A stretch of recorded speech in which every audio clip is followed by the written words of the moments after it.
Hello friends, welcome to Radhi tailoring. எளிய முறையில் தையல் பயிற்சியில் நம்ம பதிவு 7 வந்து இன்றைக்கி பார்த்துட்ருக்கோம். ஃபஸ்ட் டைம் நம்ம வந்து போர்டில் இன்றைக்கி வந்து கிளாஸஸ் வந்து ஆரம்பிக்கிறனால கடவுளை வணங்கிட்டு நம்ம வந்து கிளாஸ் வந்து ஆரம்பிக்கலாம். வாங்க வீடியோக்குள்ளே போகலாம். ஒரு துணியை வந்து நம்ம உபயோகிக்கக்கூடிய முறையில் மாற்றணும் அப்படின்னா அதற்கு அளவுகள் வந்து தேவைப்படும். அடிப்படையான அளவுகள் வந்து கண்டிப்பாக தேவைப்படும். அப்படி என்ன அளவுகள் அப்படின்னு கேட்டிங்கன்னா, நம்ம தைக்கக்கூடிய துணியினுடைய நீளம், அகலம், சுற்றளவு இது வந்து அடிப்படையாக நம்மளுக்கு தேவையான அளவுகள். அதற்கு மேலே பார்த்திங்கன்னா நம்ம ஸ்டிச் பண்ணக்கூடிய விதத்தை பொறுத்து அளவுகள் வந்து மாறுபடும். ப்ளவுஸ் வந்து ஸ்டிச் பண்ணுறீங்க அப்படின்னா உங்களுக்கு அதற்கு தகுந்த அளவுகள் வந்து மாறுபடும். இதுவே வந்து சுடிதார், லாங் ஃப்ராக் இந்த மாதிரி ஸ்டிச் பண்ணுறீங்க அப்படின்னா அதற்கு தகுந்த மாதிரி அளவுகள் வந்து மாறுபடும். ஆனால் அடிப்படையாக நீங்கள் வந்து நீளம், அகலம், சுற்றளவு அப்படிங்கிறது எல்லா ஒரு ட்ரெஸ்ஸுக்குமே நம்மளுக்கு வந்து தேவையான அளவுகள். அடுத்து நம்ம இன்றைக்கி பார்க்க போகிறது தலையணை கவர் வந்து எப்படி கட் பண்ணி ஸ்டிச் பண்ணலாம் அப்படிங்கிறத பார்க்க போகிறோம். ஃபஸ்ட்டு வந்து அதற்கு உண்டான அளவுகள் என்னென்ன எடுக்கணும் அப்படிங்கிறத நம்ம வந்து பார்த்துடலாம். சரிங்களா? தலையணை கவர் அப்படிங்கிறதுக்கு நம்மளுக்கு நீளம், அகலம் மட்டுமே போதுமானது. சுற்றளவு வந்து தேவைப்படாது. சரிங்களா? இது வந்து கிளாத்தை பொறுத்து நம்ம மாறுபடும் அப்படின்னு சொன்னேன் இல்லைங்களா? அது போல தான் தலையணை கவர் வந்து நான் ட்ரா பண்ணியிருக்கேன். லென்த்து, பிரெத்து வந்து நோட் பண்ணியிருக்கேன். சரிங்களா? நீளம் அப்படிங்கிறது 24 இன்ச் நான் வந்து நோட் பண்ணியிருக்கேன். சைடில் பாருங்கள், அரை இன்ச் வந்து தையலுக்காக ப்ளஸ் பண்ணியிருக்கேன். ஏன்னு கேட்டால் நம்ம சைடில் வந்து ஸ்டிச் பண்ணுவோம் இல்லைங்களா, தையலுக்காக அரை இன்ச் வந்து ப்ளஸ் பண்ணியிருக்கேன். அதே போல் அகலத்தில் பாருங்கள், சரியான அளவு 14 இன்ச்சு. சைடில் வந்து தையலுக்காக அரை இன்ச் வந்து ப்ளஸ் பண்ணியிருக்கேன். மேல் பக்கம் அரை இன்ச்சும் கீழ்ப்பக்கம் அரை இன்ச்சும். அகலத்துலேயும் வந்து நான் வந்து சைடில் அரை இன்ச் வந்து ப்ளஸ் பண்ணியிருக்கேன். இந்த மாதிரி நம்ம அரை இன்ச் தையலுக்காக ப்ளஸ் பண்ணி ஸ்டிச் பண்ணும்போது தான் நம்மளுக்கு சரியான அளவு வந்து கிடைக்கும். அடுத்து பாருங்கள், நம்ம வந்து மெட்டீரியலில் எப்படி வந்து அளவுகள் மார்க் பண்ணி கட் பண்ணி ஸ்டிச் பண்ணலாம் அப்படிங்கிறத நம்ம வந்து இன்றைக்கி பார்க்கலாம். இது மாதிரி மெட்டீரியல் வந்து எடுத்துக்கோங்க. இது வந்து நீல வாக்கில் ஃபோல்டு பண்ணி போட்டிருக்கோம். பாருங்கள், இந்த மாதிரி ஓப்பன் சைடு நம்மளுடைய ஆப்போசிட்டில் இருக்கிற மாதிரி பார்த்துக்கோங்க. ஃபோல்டிங் சைடு நம்ம சைடில் இருக்கிற மாதிரி பார்த்துக்கோங்க. கீழ் சைட்லேயும் ஓப்பன் தான், ஆப்போசிட்லேயும் பாருங்கள் இது மாதிரி ஓப்பன் தான் இருக்கும். இந்த சைடில் நம்மளுக்கு தேவையான லென்த்துக்கு மார்க் பண்ணிவிட்டு கட் பண்ணி எடுத்துக்கலாம். இந்த சைடில் பார்த்திங்க அப்படின்னா மடிப்புக்காக நம்ம கட் பண்ணுற மாதிரி இருக்கும். அளவு கவர் இருக்குது அப்படின்னா இது போல் எடுத்துக்கோங்க. அளவு கவர் இல்லை அப்படிங்கிற பட்சத்தில் நம்ம லென்த் வைஸில், பிரெத் வைஸில் வந்து நோட் பண்ணிக்கலாம். நான் கவர் இருக்கிறனால இது மாதிரி எடுத்துக்கிட்டேன். பாருங்கள், இந்த சைடில் மட்டும் எக்ஸஸாக கிளாத் விட்டுற மாதிரி இருக்கும். நாட் வச்சோம் அப்படின்னா நாட் வந்து பிரிகிறதுக்கு வாய்ப்புகள் இருக்குது. இப்போல்லாம் வந்து இந்த மாதிரி தான் உங்களுக்கு வந்து ஸ்டிச் பண்ணுறதுக்கும் சரி அண்டு நம்ம வாஷ் பண்ணுறதுக்கும் சரி ரொம்ப கம்ஃபர்டபுளாக இருக்கும். நாட் அப்படிங்கிறது இப்போதைய யாரும் அதிகம் விரும்புறதில்லை. அதனால் இந்த மாதிரியே நம்ம வந்து ஸ்டிச் பண்ணிக்கலாம். பாருங்கள், இதில் எவ்வளவு அளவுகள் எக்ஸ்ட்ரா இருக்குது அப்படிங்கிறத நம்ம நோட் பண்ணிக்கணும். ஒரு கிளாத் பாருங்கள் ஷார்ட்டாக இருக்கும், ஒரு கிளாத் வந்து லென்த்தியாக இருக்கும். அந்த லென்த்தியாக எவ்வளவு இருக்குது அப்படின்னு பார்த்தீங்கன்னா கிட்டத்தட்ட 3.5 இன்ச் பக்கம் இருக்குது. 1 இன்ச் வந்து தையலுக்காக சேர்த்து 4.5 இன்ச் வந்து நம்ம மார்க் பண்ணிக்கலாம். காமனாகவே எல்லா நம்ம அளவுக்கும், அதாவது தலையணை உரைக்கும் நம்ம 4.5 இன்ச் வந்து எக்ஸஸாக வந்து மார்க் பண்ணிக்கலாம். சரிங்களா? 2 இடத்துல இது போல் வந்து மார்க் பண்ணிக்கோங்க. 4.5 இன்ச் வந்து சரியாக மார்க் பண்ணிங்கன்னா போதுமானதாக இருக்கும். மார்க் பண்ண இடத்துக்கு இது போல் லைன் போட்டுக்கோங்க. அடுத்து பார்த்திங்கன்னா எக்ஸ்ட்ரா 4 இன்ச் இருக்குங்களா, இது வந்து நம்ம கட் பண்ணி எடுக்கிற மாதிரி இருக்கும். இந்த சைடில் ஃபோல்டிங் இருக்குது.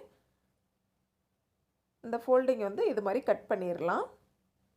நெக்ஸ்ட்டு இதை வந்து நம்ம கட் பண்ணி எடுக்கிற மாதிரி தான் இருக்கும். ஃபைனலாக வந்து கட் பண்ணி எடுத்துக்கலாம்.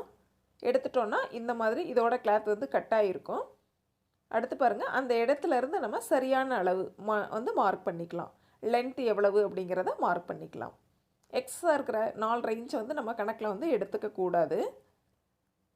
இதுபோல் கரெக்டான அளவு வந்து சரியான அளவு வந்து மார்க் பண்ணிக்கோங்க. அளவு கவரில் இருக்கிற சரியான அளவு அப்படியே வந்து மார்க் பண்ணிக்கலாம். கவரை வந்து வெளியில் எடுத்துட்டு நம்ம போட்ட மார்க்கிங்கை ஸ்ட்ரைட்டாக வந்து லைன் போட்டுக்கலாம்.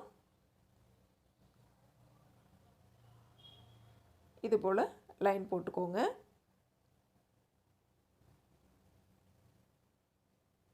இப்போ நம்ம போட்ட லைன் வந்து சரியாக இருக்காங்கிறத செக் பண்ணிக்கலாம். அளவு கவர் இல்லை அப்படிங்கிற பட்சத்தில் இது மாதிரி லென்த்தும் பிரெத்தும் வந்து மார்க் பண்ணிக்கலாம்.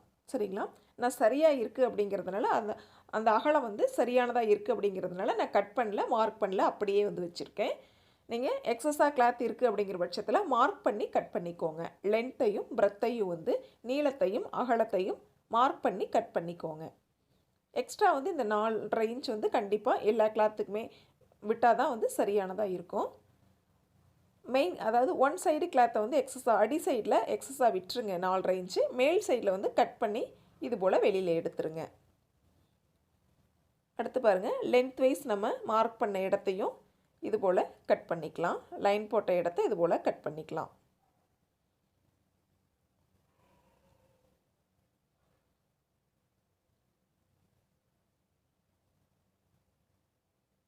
அடுத்து பாருங்கள், இந்த மாதிரி ஓப்பன் பண்ணிக்கோங்க.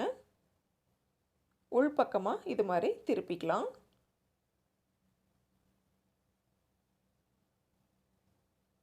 சரியாக நேராக வச்சுட்டு பாருங்கள். இந்த இடத்துல நம்ம வந்து பிசுறுகள் வெளியில் தெரியாமல் மடித்து அடிக்கணும். டபுள் ஃபோல்டு பண்ணி தையல் போட்டுக்கோங்க. இந்த இடத்துல சரியாக வரலை அப்படின்னா லைட்டாக கொஞ்சம் கட் பண்ணி விட்டுட்டு அதுக்கப்புறமா தையல் போடுங்க. அதே போல் இந்த சைட்லேயும் பிசுறுகள் தெரியாமல் உள்பக்கமாக வந்து மடித்து டபுள் ஃபோல்டு பண்ணி வந்து தையல் போட்டுக்கோங்க. பாருங்கள், இது போல் நான் தையல் வந்து போட்டுட்டேன். இந்த சைடில் சரியாக வரலை அப்படின்னா லைட்டாக வந்து கட் பண்ணி தையல் போட்டுக்கோங்க. அதே போல் இந்த சைட்லேயும் தையல் வந்து போட்டாச்சு. சரிங்களா? அடுத்து நம்ம என்ன பண்ணணும் அப்படின்னா, இது மாதிரி இந்த கிளாத்தை ஓப்பன் பண்ணிவிட்டு எக்ஸஸாக நம்ம 4.5 இன்ச் விட்டோம் இல்லைங்களா, அந்த கிளாத்தை கரெக்டாக வந்து உள்பக்கமாக இந்த மாதிரி வச்சுருங்க. 2 சைடும் சேம் அளவுகள் இருக்கிற மாதிரி வைக்கணுங்க. ஒன் சைடு கொஞ்சம் எக்ஸ்ட்ராவோ ஒன் சைடு கம்மியாகவோ இருக்கக்கூடாது. இந்த சைடு 4.5 இன்ச்சுனா அதே 4.5 இன்ச்சு தான் அந்த சைடு வரணும். அதே போல் உள்பக்கமாக வச்சுட்டு இது மாதிரி கார்னரில் நம்ம 1/2 இன்ச் கேப்பில் தையல் போட்டுட்டு வந்துடுங்க. ஸ்டார்டிங்லேயும் எண்டிங்லேயும் பேக் ஸ்டிச் வந்து போட்டுக்கோங்க. பாருங்கள், இது போல் தையல் வந்து நான் போட்டுட்டேன். பாருங்கள், நம்மளுக்கு இந்த மாதிரி கிடச்சிருக்கும். சரிங்களா? இப்போ வந்து கவரை வந்து வெளிப்புறமாக திருப்புங்க.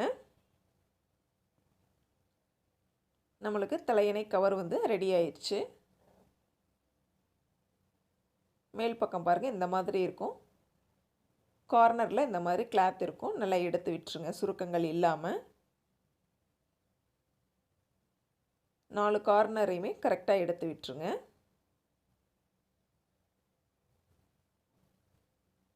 இப்போது இது போல் ஓப்பன் இருக்கும் மேல் சைடில்.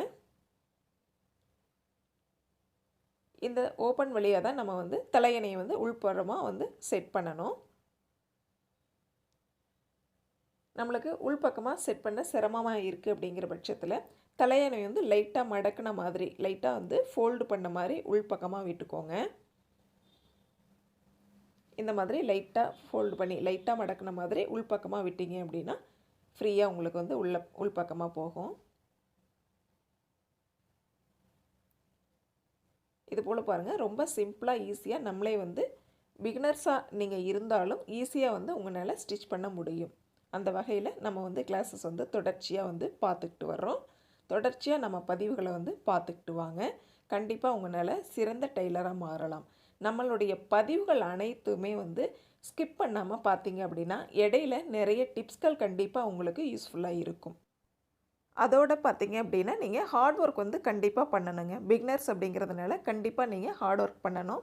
நம்ம பதிவில் வர கட்டிங் அண்ட் ஸ்டிச்சிங்கை மறுபடியும் நல்லா ப்ராக்டிஸ் பண்ணி பாருங்கள். அடுத்த பதிவில் நம்ம வந்து சந்திக்கலாம். Thank you friends.